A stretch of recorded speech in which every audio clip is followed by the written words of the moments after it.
all for being here. My name is Pamela Boone. For those of you who don't know me, and I am chair of the Board of Supervisors of Elections for Seat Pleasant. In the back is Ms. Ball, and she's our city clerk, and I will introduce you to the moderator in a few minutes. We believe that candidate forums are very critical to the democratic process, and we're so thankful that we're having one so the residents can hear the way the candidates answer questions, how they respond to questions, and how they talk in public forums. So you'll be able to listen to their ideas and their thoughts on different issues. We want to make good use of our time tonight, and so the agenda, we will have opening statements by the candidates. They'll have 2 minutes. Then we'll have questions and answers. Then we'll take a quick 5-minute break about midway through. Then we'll resume questions and answers for the candidates. And then every candidate will be able to do closing remarks at the end. We want to let you know that we did invite all of the candidates to tonight, and most of them are here. There are a couple who are out of the country and couldn't make it, but we're just so happy to see our candidates here tonight. Before we get started, there are a few things you should know. To the candidates, each of you will have 2 minutes for an opening statement. You will have 2 minutes to answer each question. You will have the right to speak to all questions, including those posed specifically to another candidate. Let me read that again. You'll have the right to speak to all questions, including those posed specifically to another candidate. And you'll have 2 minutes at the end for a closing statement. Please focus your remarks on the things that you believe. Don't refer to your opponents, their positions, or their remarks. We're not talking about what a candidate may have done in the past, what they're doing now, or things that they're going to do in the future. We want you to make your responses directly to the questions that are asked. This is not a debate. The purpose is really so you can present your ideas and your answers to the questions that are asked. We want you to know that we did receive questions from residents, and those are the questions that will be asked tonight. To the audience, I forgot to give you all cards, and I'll do that in a minute. If you have a question, you must write your questions directed to one candidate or to the entire group, and you write them on index cards. Ensure your questions are not about personal matters because we want to cover issues and not personalities. And please, residents, don't blurt out your answers. Make sure you fill out a card, and if you need additional cards, just raise your hand and we'll make sure that you get it. If you're online, feel free to submit your questions through the chat. The timekeeper, Mrs. Ball in the back, will time all opening statements, all closing statements, and all of your responses. And the time will start once you start speaking. And you will get, again, 2 minutes for the opening, 2 minutes for the closing, and 2 minutes to respond to questions. When your time is up, the red light will go off, and I know you can't see it because you're facing this way, but you'll hear a beep when your time is up. And at the end of your time, please stop, because if you don't, the moderator will stop you. So at the end of your 2 minutes, please stop, because we've got quite a few of you here, and we want to make sure we cover everyone's responses. And the moderator will read the questions to you, and she will read the questions from the audience and questions that were submitted by residents. She'll have the option of combining questions which are similar, or those questions that address the same topic, and she'll ensure that each one of you has an equal opportunity to answer questions, and she'll enforce the ground rules. This forum is being recorded, and we ask that you silence your cell phones and other devices and withhold your applause. The Board of Supervisors of Elections and the moderator, we have the right to ask seriously disruptive audience members and our candidates to leave, but we know that's not going to happen tonight. The moderator determines the questions that will be asked and will attempt in good faith to cover areas of interest that are expressed by the audience. Now, let me tell you a little bit about our moderator for the night. Her name is Michaela Newton.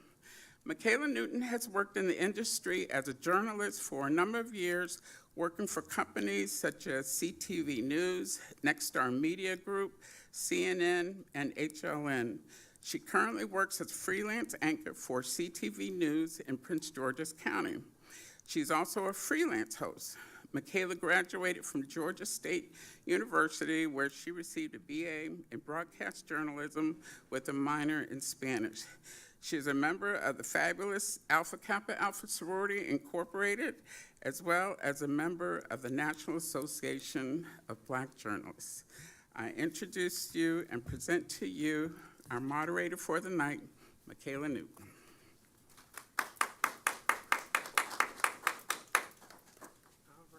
Good evening, everyone. It's nice to see you all, and thank you for making it out, those of you who are here and online. We're going to start tonight with opening statements by the candidates, and I think I'm going to start in the back, left-hand corner here, and then we're going to go this way, and then we're going to start here, and then we're going to go this way as well. So I will start with you first, if you want to start with your opening statement. And again, I'm going to remind all of you that we have only 2 minutes. So whenever you're ready. Good evening, everyone. Thank you for doing this, Michaela. I'm your colleague in the profession. My name is James Wright. I am running for a full term as an at-large member of the Seat Pleasant City Council. I was appointed by this duly body in October 2022.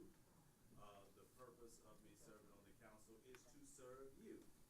And let me say that we are going through some challenging times, but we also have a great deal of opportunity. If you elect me to the council for a 4-year term, I will work hard to make sure that we are represented. Oh, thank you. Thank you. I will work hard to make sure that we are represented at each level of government, whether it is in Largo, we used to call it Upper Marlboro, but now it's Largo, or Annapolis, and I have testified on behalf of the city on behalf of that. In terms of constituent services, I am here to serve you, and I will work to serve you. And I look forward to meeting each and every one of you because I will be visiting your homes. So remember, right on September the 9th. Thank you.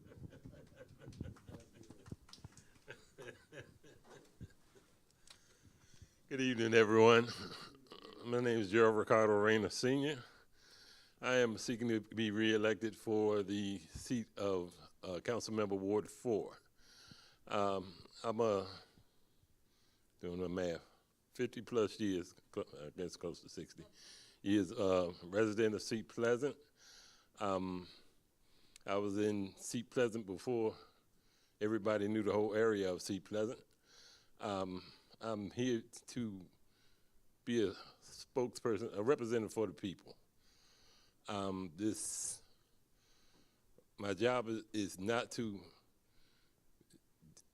play the politics game because we don't need political stuff. We need work done around the city. There's a lot of opportunity here in the city. I would kind of like to bring the city back to where it was with opportunity shopping and stuff like that, entertainment and everything. But for the most part, I want to do the work for you. I'm one of the walkers in the city. You will be seeing me walk in neighborhoods. Only thing I ask is I'm not playing the role, but I'm legally blind. I may not see you, so I'm the last of 6 kids. If I see you and you think I don't see you, pluck me in the head. Hey, okay, blame it on the eyes, not the heart. But again, I'm here to reach out to everybody, whether it be Just Annapolis. 30 seconds left. Huh? 30 seconds. Oh, Sorry. thank you. I didn't think I was going to take that long. Vote Gerald Reyna. Thank you. Hello, my name is Ryan Walters. I'm currently running for City Council member for Ward 1. 2 minutes is a little short, but in the meantime, two of my main platforms are community safety and economic development, which are broad envelopes. I've been here for 14 years with one of my sons, Abijah, right here, and my other, Amari Walters, who's not here currently. But when I moved to Seat Pleasant, I saw potential in the community. I saw potential for economic development. I saw trends of better safety and better policing that have gone from then to now. But in the meantime, I haven't seen as much as I would hope. We sit between two economic staples, which are metro centers, and we do not have the economic development that we deserve, even though we have the economic potential. So some of my main points can be seen at voteryanwalters.com. Once again, Ryan Walters, running for City Council, Ward 1. Thank you.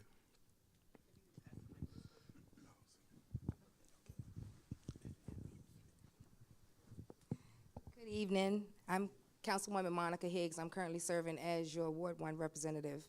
I wanted to first and foremost say thank you to everyone for electing me to serve as your Ward 1 council member. These last 4 years have definitely been a learning experience. Growing as a leader in the community, studying as hard as possible, and bringing it back to the community. I can't be an effective leader without you. You are my eyes, ears, and the voice that I carry with me as I attend the meetings monthly and we set for legislation in our city. I recall your conversations and the things that are impacting our community. Together, we can make a difference. As you have seen yesterday for our back to school giveaway, this was the first coalition for the 20743 coalition. This was the first event. It was 3 municipalities working together, which is Capitol Heights, Seat Pleasant, and Fremont Heights. So we're definitely on the right path to pushing Seat Pleasant forward. Thank you. Good evening, everyone. My name is Sharika McCarthy. I am currently your at-large council member here in the city of Seat Pleasant. I am seeking re-election for that position. I've been a resident of Seat Pleasant since 2006 and a homeowner since 2020. And I've seen a lot of the challenges that we face here in the city of Seat Pleasant, and I want to be able to help individuals. I feel like government should be more than just trash and police. And so I'm hoping to bring services to the city that will empower individuals and to make our quality of life better. Thank you. Good evening, everyone. My name is Rivero L. Jurgen, a ex-council member on this council. I served 24 solid years straight with a 7-year tenure as council president. And the house we're sitting in now, we built. So I'm looking to bring investors to this city so we can rebuild a new downtown Seat Pleasant. If you go up Route 1, College Park, Bethesda, they doing commercial on the first level, and they doing condos and apartments up above that. This is what I envision for where the AutoZone, across the street, where the Save-A-Lot, and I'm gonna mention that in a minute, all the way up to the red light. Can you see that? I can see that. Because we are behind the times. We are nickel and dime community. We got to get in our cars. If we want the real stuff out of life, we got to ride. And sadly, we done got used to that. We call ourselves a walkable community. Let's be that. I want to see at least an Audi or a Leno grocery store in the community, if not bigger. Because and even some kind of bank. How you gonna call yourself a community? You don't have one bank in your town. You don't have a sufficient grocery store in your town. This is not a town. This is a town that's struggling to be called a city. So I'm here again. I enjoyed my 4-year break. I've done some stuff I hadn't done in the last 24 years of my life. But I'm back now, and I'm looking to lead. I don't follow too many people. I'm looking to lead so we can do great things in the city. God bless you. Thank you. Grand evening, everyone. I'm Kelly Porter, presently the mayor of Sea Pleasant, and I'm asking for your support in this upcoming election. I've worked vigorously in this city and will continue to work hard to move this city upward. I've spent numerous hours in town hall and traveling through the entire city. I have had various committees, been on various committees, sit on committees inside and, more importantly, outside of this community. I have worked diligently to reduce crime, bring in new development, annex surrounding areas, and enforce code enforcement to keep our city beautiful. Provided support to youth by seeking funding and continue after-school programs and equipment programs for our children, stepping up in the involvement in the future direction of commercial revitalization in our business corridors, and made every effort to keep our streets and our sidewalks clean. Every city needs a strategic plan for development. I have always striven to champion such a plan effectively and allocate resources, market advantages, prepare timetables, and benchmark successes. I have aggressively worked in an integral part in the implementation of all these areas. Every older community needs to renew its commercial centers and sustain where necessary and enhance its older environment. The failure to renew is to invite decay and decline. Each of these areas requires a mixture of vision, funding, and political will. I have never believed in riding the rail. Strong leadership requires commitment and oftentimes hard and controversial decisions. Change is inevitable, and how we manage that change is a true test of effectiveness. A successful city looks and depends upon elected officials using their skills and leadership qualities to foster effective change. Success, likewise, depends on their ability to manage and market the city, which often takes time and perseverance. Change depends upon economic and social All right, climate. thank you so much. Sorry, I have to move on. Thank you. Thank you. Good evening, everyone. My name is Eugene Grant. I am the former mayor of Sea Pleasant, Maryland from 2004 up until about 3 years ago. And it was a tremendous journey with some of the individuals that you see seated on this platform. We had the great opportunity and pleasure to work together to advance our city in many ways, chiefly becoming the world's first authentic small smart city under my vision and leadership and the cooperation of many individuals sitting here. Even the building in which you are sitting in now and the building across the lot are two facilities that we worked together to ensure that we brought to our residents. One, because we needed to make certain it was ADA compliant to ensure residents who are physically challenged were able to reach each area of our government in this building. Various other projects that we were able to do together as a team, and that is ensure that every household in this city received a trash can with a lid and a recycle bin with a lid, because there was a rodent problem in some of the areas of our city, and this was one of the areas that we felt that could contribute to reducing the rodent problem in our city, and we can say as an outcome that was achieved. Also, we were able to establish with Councilwoman Love and Councilwoman McCarthy being on the committee at the time, our own trash service. We had a contract service before. Many of you don't know, but we received numerous calls from your residents, your fellow residents, about the services. We now were able to create our own and provide jobs for our people. Thank you so thank you much. so very much. Thanks. Good evening, everyone. I'm Cheryl Jones, and I'm running for council, Ward 4. I've lived in the city since 1963. I've seen a lot of changes. I've been a part of a lot of those changes. I've been on council for, I had 14 years in, serving as at-large and Ward 4, participating in getting Sea Pleasant on the Metro, Addison Road Metro. As far as this building, I participated in the reconstruction of the city of Sea Pleasant. our trash services, where I think in the county we're the only ones that get trash picked up 4 days out of a week.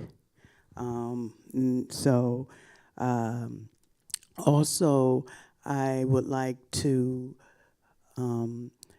continue to bring about change in this city and continue the progress that we've had in this city. The city is much cleaner than it was when I first came on council. And basically, I just would like to continue to, I'm only one person, so I would love to be a part of a council that can bring about more change in economic development and build on the blue line corridor that the county is administering. You should look that up because they have some really good plans for the blue line corridor, and since we're a part of that, I would like to assist in us benefiting from that particular project. Cheryl Jones, once again. I went to Sea Pleasant Elementary, so I am really a product of this city.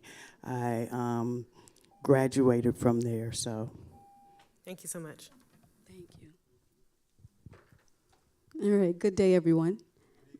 Good evening. My name is Ashley Kearney, and I'm running for at-large City Council. I'm excited to be here to speak with you, but also to let you know that when I first came to Seat Pleasant about 10 years ago, bright-eyed, bushy-tailed, first-time homeowner, so excited to be here, and that appreciation about the near decade now has only grown. But I can't deny that I still see a lot of challenges and things that are troubling. What I'm excited about is the potential of the city, because when you buy a home, you like everything, then you start getting settled in, and you're like, oh, I didn't notice that thing over there. And then you finally get the energy and the time to be able to do something about it. And I'm here because I want to do something about it, and I want to work with you and also my colleagues who will be on the council to be able to get things done. I want a city that is full of residents who are prepared for working life, who are protected and connected, and who are proud of where we live. And I'm asking you to vote for me for at-large. Ashley Kearney, thank you.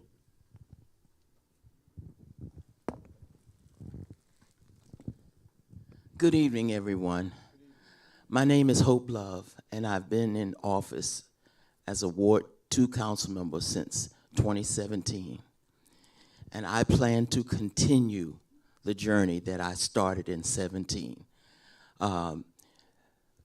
Cleanliness of the city, making it better,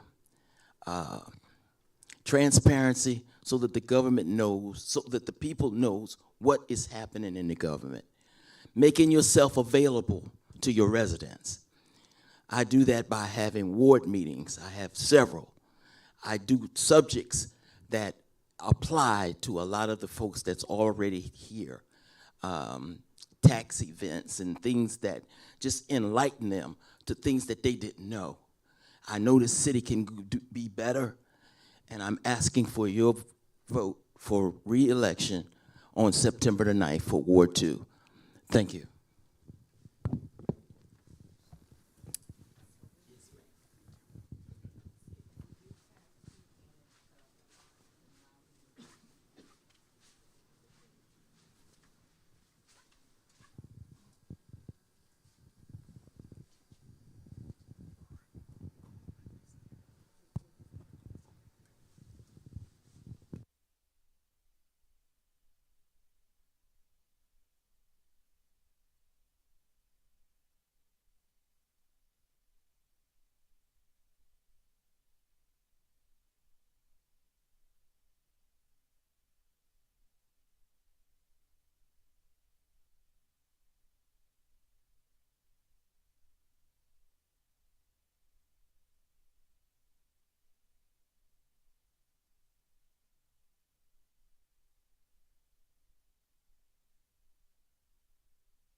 business taxes, provide more government transparency, bring back the Neighborhood Crime Watch, and support efforts to safeguard our community as we once did. And in addition, I will entice investors to build and provide services for growth and development in our city, such as quality stores. And if reelected, I promise to be a responsible leader and not engage in unscrupulous acts and use good ethical judgment to manage our city funds and programs. As your council member, I will continue to be a voice of the unheard and seek answers and solutions to their concerns. Thank you.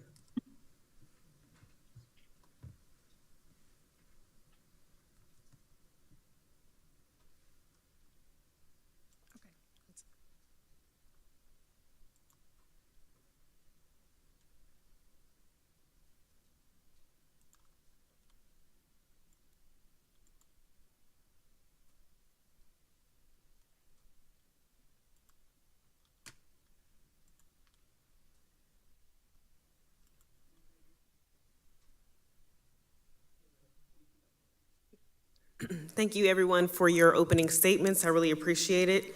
We're going to move on now to citizen questions. So citizens in Seat Pleasant have submitted some of these questions. Some of these questions are specifically for certain candidates. So, and we will also continue to adhere to the 2-minute rule. All right, so this question is for the mayor and at-large candidates. The appearance of the city of Seat Pleasant is not very impressive. When people drive through, they often make negative remarks. In contrast, driving south on Addison Road, you can see neighborhoods with beautiful trees and a new upscale park on Rollins Ave. The Goodwin Park renovation is definitely a step in the right direction, but considering we pay additional taxes beyond the rest of the county, do you have a plan to make living in Seat Pleasant seem like an upgrade to the rest of the county and make the residents feel good about paying almost double the county property taxes? Again, that question is for mayor and at-large candidates, and whoever wants to go first can go first.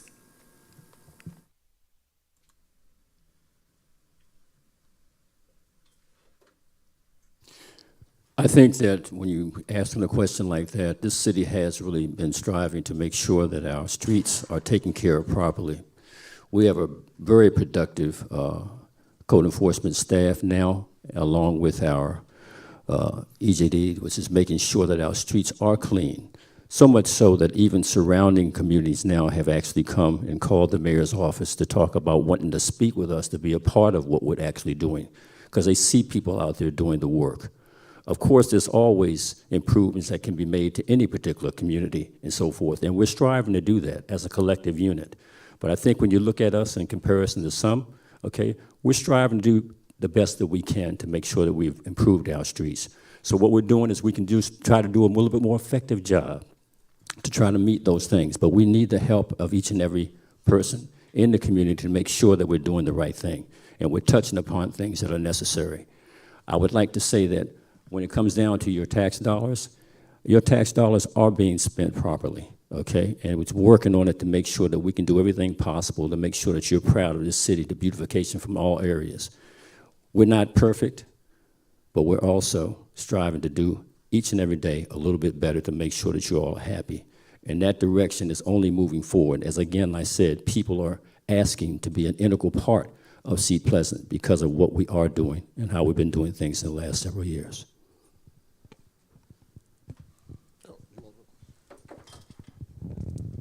Thank you for the question. Let me say that we have an outstanding and growing Department of Public Works. Our director, Mr. Michael Barber, is committed to seeing that the streets are clean, that the appearance of the city is it looks very well. And it's important that we as citizens, that you continue to let him know if there are any problems. If you see something going on in terms of trash, or if you see a tree has fallen, don't just sit there and look at it. Call them and tell them, or tell your council members, tell me or the mayor.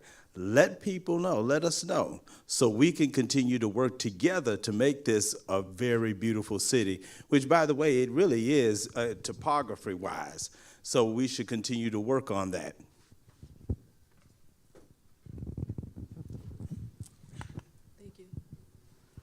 And thank you for the question. I think for me, the budget has to be, and the dollars have to go where our values are.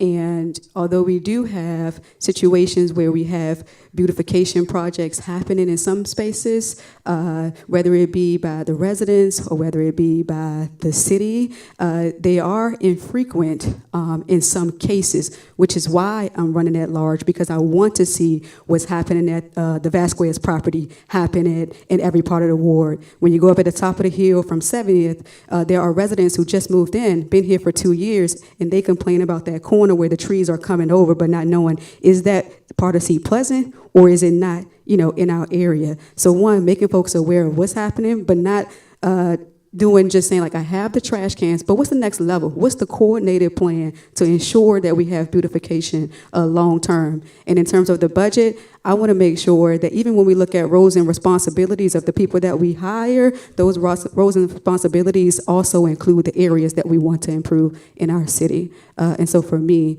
that's what I believe it to be the case for beautification. And thank you again for the question. Thank you again for that question. And so I don't disagree with any of the comments made. I would like to add to that. So let's also remember we pay state taxes as well. And so there are 2 state highways that run through our city. And so it's incumbent upon us to work more closely with State Highway Administration to ensure that the dollars that we pay at the state level are also coming inside of the Beltway. We're not the only one that is challenged with part of that challenge. Pennsylvania Avenue, Senator Nick Charles, there's a group of individuals that have been complaining, residents on that end as well, and they're not necessarily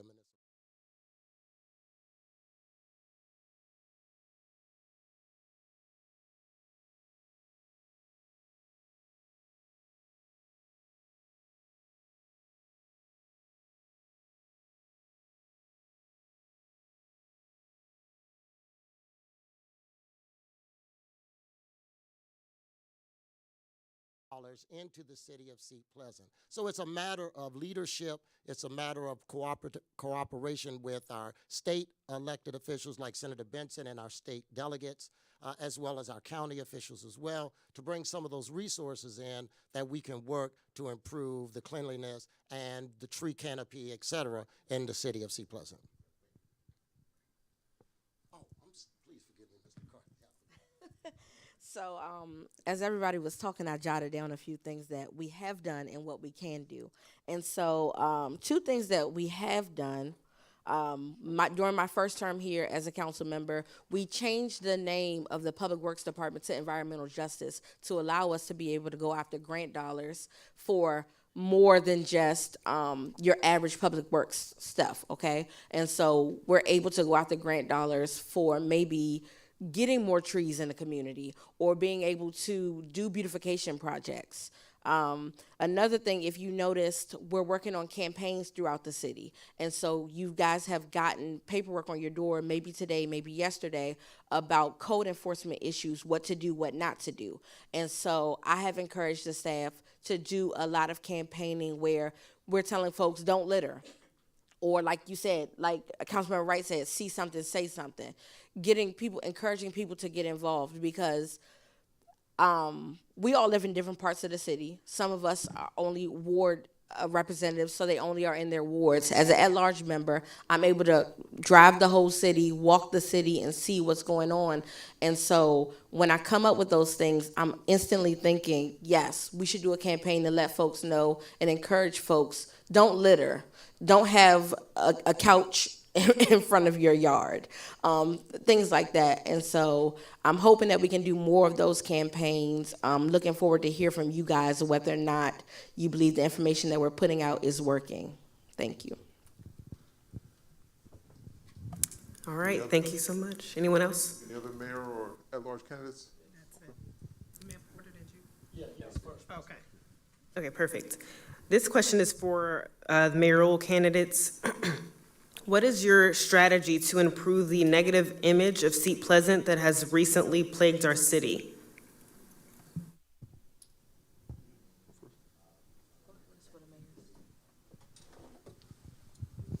What I'll speak on is you're always going to have someone that's going to have some aspect of wanting to speak negative about areas. I will say that this particular area has some of the most educated, people in the entire region. And that's the truth. If people just did their research and really went out there about it properly. We are a city that's been through some challenges based on the fact that we border the nation's capital. And we've had to deal with some of their issues coming across the line, in a big way. And we've done that with a great amount of diligence. When we actually had our fire department here, mostly it got down to what was volunteer. Our fire station actually served more calls in our region, as one unit than you put entire regions together to actually did certain things. So we have done a lot of things to improve communities, not just in Seat Pleasant, but outside of Seat Pleasant. You're always going to take a hit from someone if every little small minor thing actually takes place. But if they will look at the good things that this city has done, the improvements, and if you really talk with the people, that's why those people that are still here want to still be here. That's why people are coming into this city as opposed to wanting to walk outside of this city. Our city has become a very diverse city, Population changes, and we want to make sure that we keep and we enhance everything that we can. So in answering the question, we're not trying to run away from anything as far as negativity. All we can do as a body is to try to make improvements, which I think this body has been doing. Thank you, Mr. Porter. Mayor Porter, the question is somewhat broad, so I don't know specifically, moderator, what they may be referring to as negativity, but I do agree with Mayor Porter. I don't know of any community that have at some point in time hits with negativity. What is unfortunate is that we focus so much on the negativity and not focus on the positive things that are actually going on in our community. The fact that, as Mayor Porter stated, we have an educated group of people in Seat Pleasant. We have a working group of people in Seat Pleasant. We have an award-winning school in Seat Pleasant. We've produced 13 NBA players out of Seat Pleasant. There's so many things that are going good in Seat Pleasant. You're not going to always please every single individual. Everyone is not going to be happy about what you do, particularly when you're in leadership. You have to realize that you're going to have darts thrown at you from time to time. But our job is to stay focused as leaders. Our job is to keep our eyes on the goal and move us towards those goals that we as a collective people, Seat Pleasant residents, desire our city to be.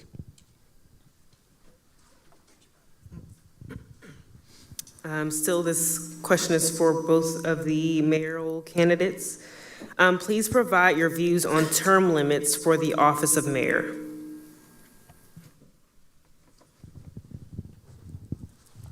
Yeah, that's a real easy question, answer for me. The Constitution allows the people to vote for their elected officials. So the term limit is at the ballot. So if a person doesn't want someone else to be in office, go to the ballot and make certain you vote for someone else. But it would certainly be disappointing if you have someone who's very effective. And I'll just give a quick example.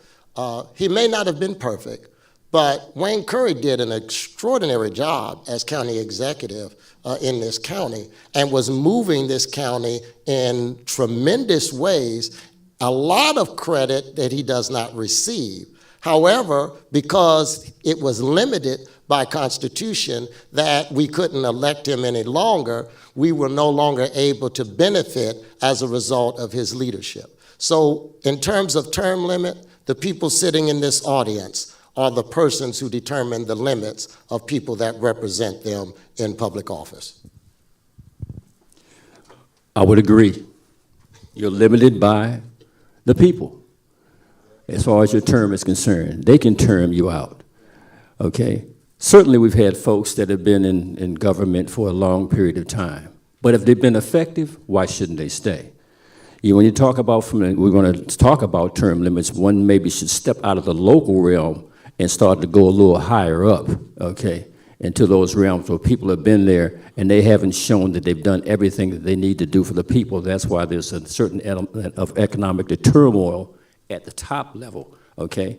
Where the rubber meets the road is at your local level. And local levels are doing all that they need to do to improve our communities, because that's where it starts. That's where the buck starts. It really does.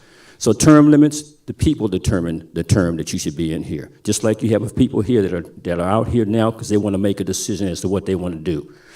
So that process means that if they think person should come out, the voting box is what tells the person to actually leave in this particular case.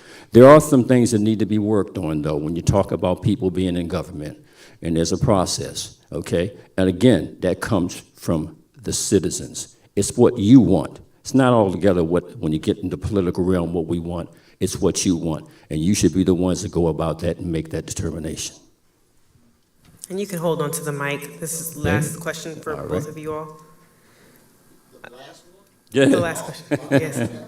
Okay. Yes, we'll have some more questions for all candidates, but specifically for both mayoral candidates. The third question is, I believe integrity is an important character to have when serving as an elected official. What does integrity mean to you? Truthfulness. Giving your all without having to worry about whether or not you did it properly or not because you've done it the right way.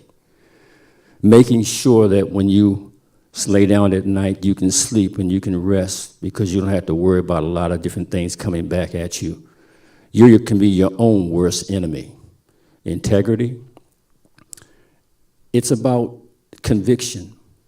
Wanting to be the best you can be for all that you do, particularly when you come into a role of service. It's about being there, being an integral part of each and every person that you impact, and truly being there. I love this city. If not, I probably would have moved on, like some others have, if they haven't had a love for this particular community. I am about the people, have always been, as many of my colleagues have, as far as that is concerned. You don't go into this kind of service. Sometimes you get into it and wonder why. There's no wonder with me. I'm here because I have a believability in myself and what people bring and offer. And I'm not trying to be anything other than what I can be and be the best that I can be and bring the best out of people in the community. Service, integrity, service, without wanting something back in return. Service, moving forward. These are the things that were instilled in me as a child from my parents.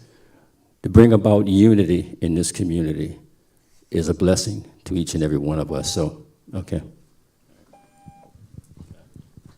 So the common thought on integrity is doing the right thing when no one's looking. And so that's my definition, and that's how I live my life every day. That integrity means also, again, I agree with Mayor Porter, also in integrity in service. That if you say that you're going to do something, then do what you say you're going to do, or at least give every effort and attempt to do what you say you're going to do. That's integrity. Integrity means that in public office, because I'm assuming that the question is in alignment with those who are in public office. Integrity also means that you really put the people first, and that as you wake up every single morning and go about your duties, that the people are the first and foremost part of your mind, that the decisions and the actions that you take is considering the people whom you serve. The people who we serve in Seat Pleasant are hardworking individuals, or individuals who are working to find a job, or senior citizens who have retired and they need a voice on their behalf to help them navigate the challenges in a technologically advancing world so that they are not left behind. It's also having integrity with those individuals who are moving into our city, ensuring that they are welcome to be a part of this process. So doing the right thing, even when no one is looking, is of most importance to me, in my opinion. And serving the people and putting the people first is what we should be all about. All right, thank you so much. These next 3 questions are for all Ward 2 at-large candidates. The first question is, after speaking to many of Seat Pleasant residents, all would like to hear where the candidates stand on how to build better financial responsibility and transparency. Many residents believe that a transparent council is beneficial to building a strong partnership between the community and council. How will you ensure there is more transparency between the council and residents? As an example, capital improvement projects within the city are completed without the community's feedback. For example, the renovation of City Hall. So if all Ward 2 at-large candidates can answer.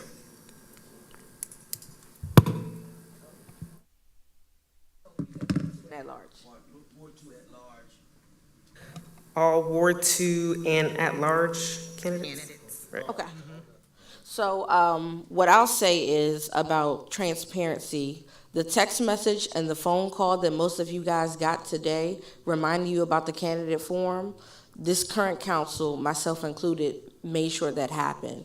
Making sure that individuals are getting involved because we're having meetings twice a month. And during those meetings, we're conducting business, right? But making sure people are in these seats so they hear what's going on.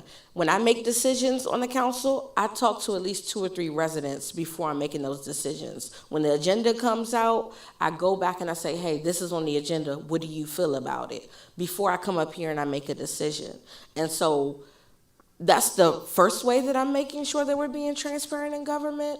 Another way is just, I use social media a lot. I am a millennial, if you guys can't tell. I use social media a lot, so I'm constantly posting agenda items. I'm constantly posting when we're having meetings, when we're having events, different ward meetings. All right, thank you. Sorry.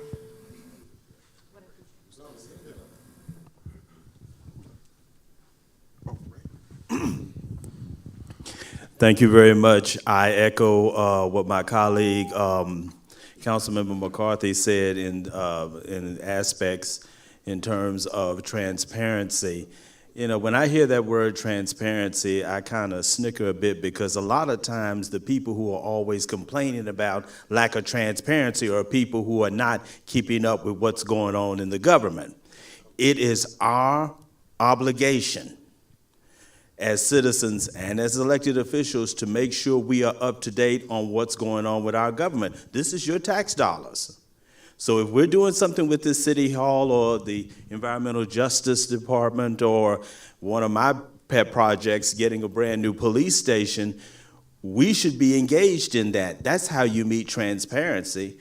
And by staying on top of us, that's how you keep us honest. Thank you for the question.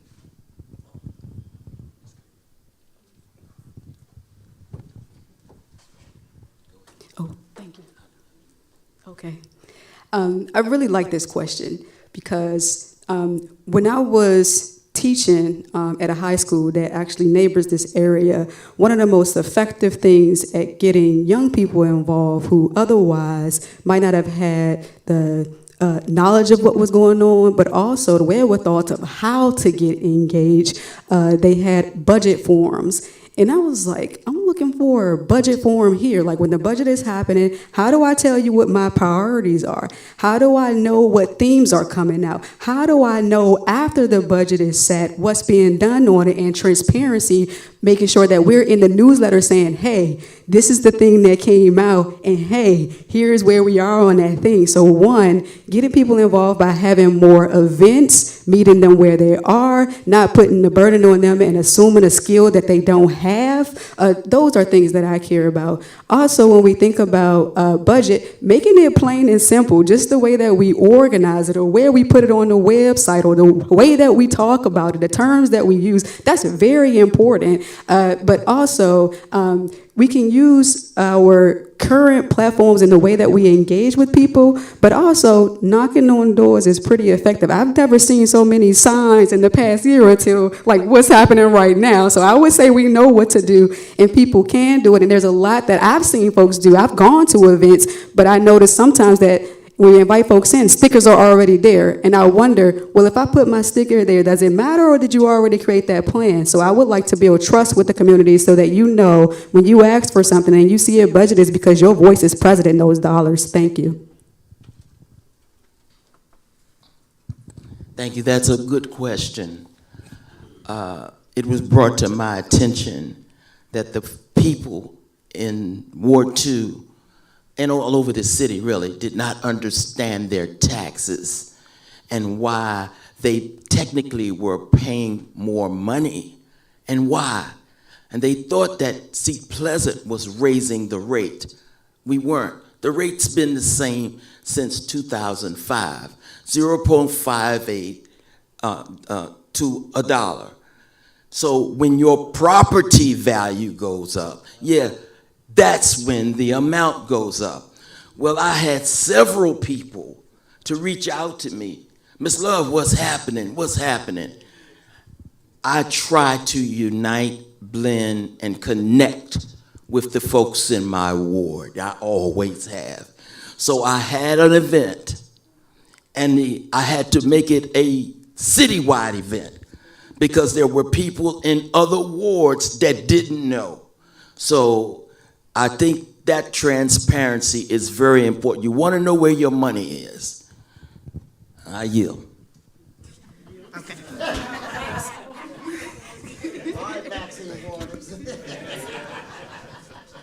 So we do have a Ward 2 candidate that is on the line. RC, if you can allow Ms. Stevenson in to speak.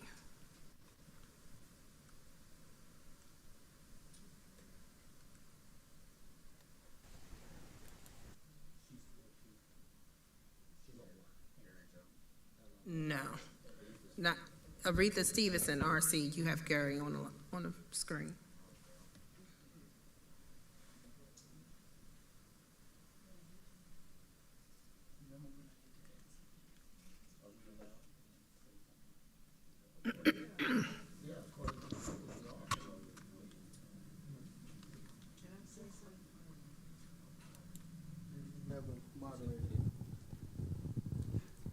Charles Jones, Ward 4.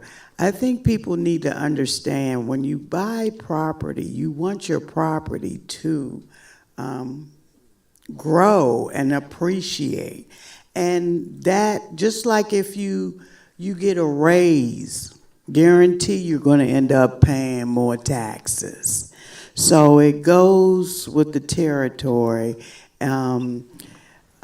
I bought my home 29 years ago, and the value of it has made me happy because it's basically providing me with a financial benefit, and that's what people who purchase property want. They want that property to grow. But with that, those taxes will grow up. You might find yourself paying a little more than you were prior. Okay, we're going to try to allow the person Ward 2. Ms. Stevenson, we have allowed you in to speak. Can you? Yes, can you hear me okay? Yes, we can hear you now. Okay. Can you repeat the question, please? Because yes. So after speaking to many of Seat Pleasant residents, all would like to hear where the candidates stood on how to build better financial responsibility and transparency.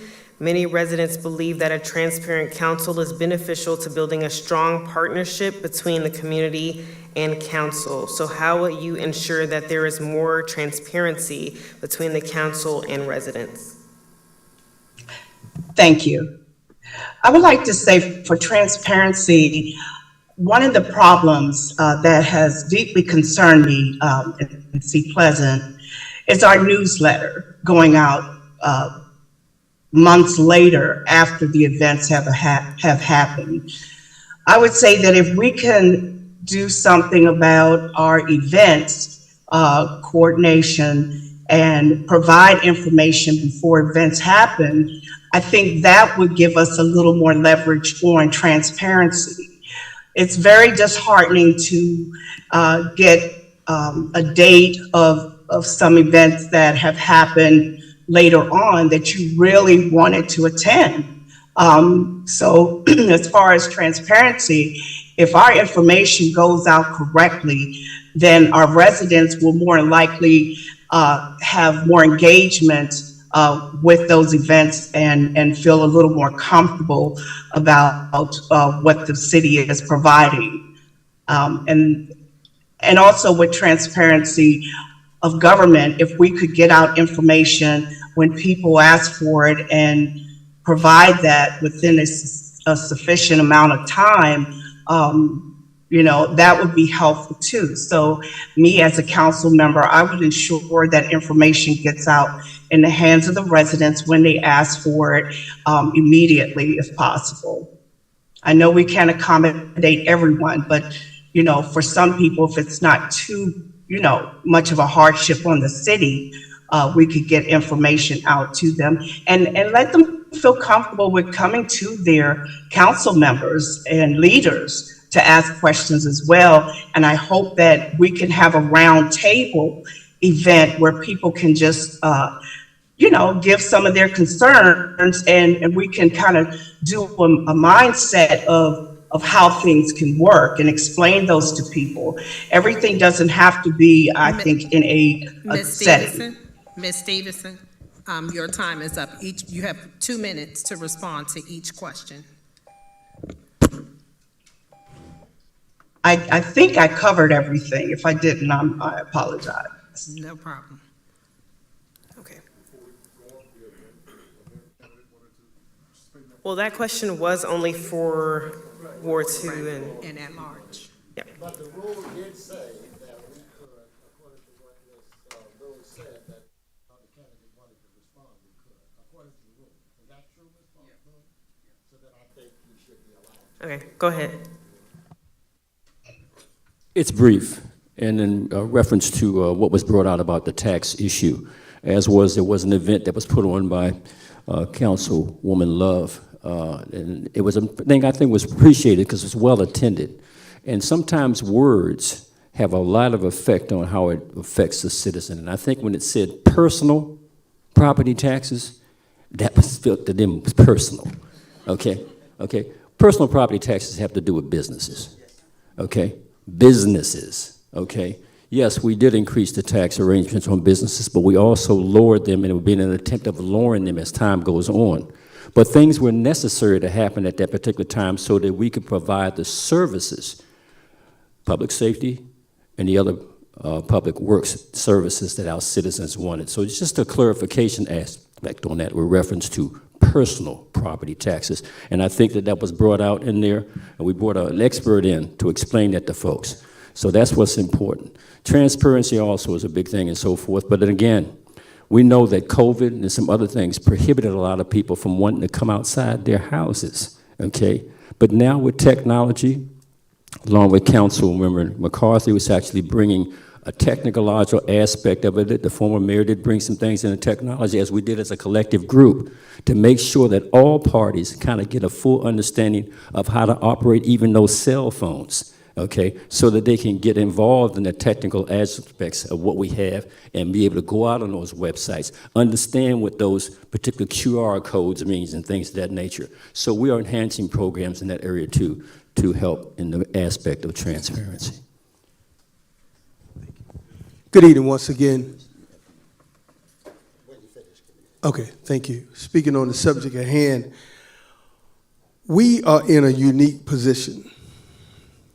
We are living in, most of the time, our greatest investment, our home, not our car. So our property is our greatest investment. So the responsibility is on you and the representative. So if you're not getting what you need to knock on this door, town hall. This is not an HOA. This is a town hall. You should be able to get the answers that you are looking for. Because I'm here as a resident. I moved in my house in 1990. I love my little house. And I'm standing up for my little house and my community. Who gonna represent me better than me? That's why I'm here. So in turn, let's not put all the responsibility on the representative. Put half of it on yourself. Now, it's a blessing to see y'all tonight. Because I've been in 24 years of meetings. It ain't a third of this. I know we busy. We got grandkids. We got bills. We work. For 24 long years, like I said, I needed a break. I did church. I have a construction business, city council, trying to live a life of my own and run my own house. For 24 straight years, you need a break. But guess what? I'm older now and I'm wiser now. And I have time to devote more time to this office. So thank you. Excuse me. In regards to the taxes, I was just in Councilwoman Love's area, and I was speaking on her event, and apparently we just have some residents that didn't get it. I reiterated the same thing that you all just said. The rate's still the same.